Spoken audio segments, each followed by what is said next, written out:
All right, so we have 1.7 psi, and I just lost my link. There it goes. 1.7 psi, like you see here. This goes over Bluetooth to your screen, and so we don't have pressure inside this system. So we're gonna add a little pressure to the system since we know we're looking for an obvious leak. And my leak test inside is now null and void to the system. Yes,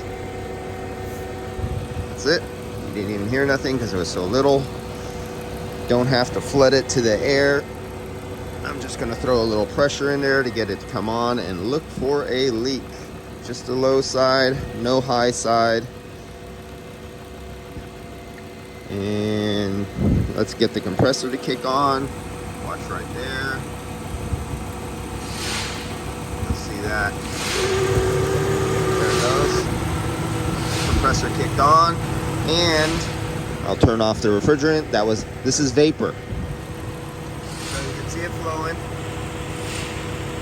right there.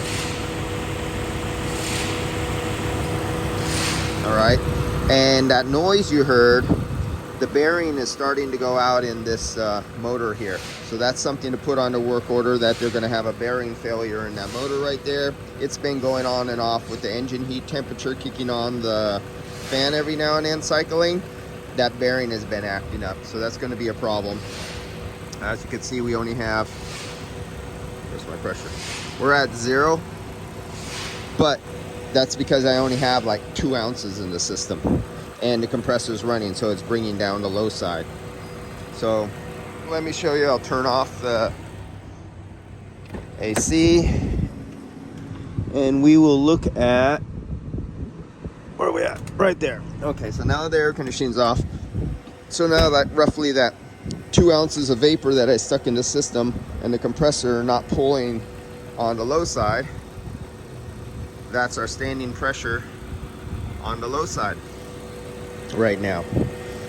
With the engine, right, this is a hot engine. The car's not in the sun and it's not hot out today.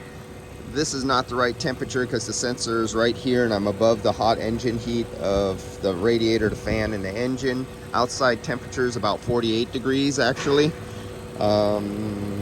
That's it. Now I can start looking for a leak. I'm gonna put a little bit more refrigerant in here so I can bring the standing pressure up a little bit, or I'll use nitrogen depending on how easy or how difficult it is for me to find the leak.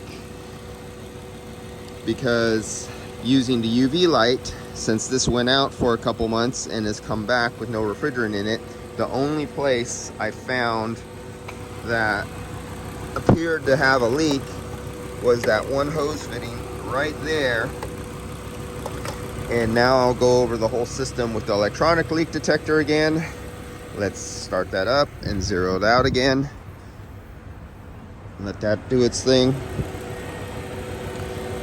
And add some more refrigerant in the system because I want to get that. Oh, it's come up. There it goes. Now I have 80. Oh, well, that's because I have that on. But I'll let that run for a little bit.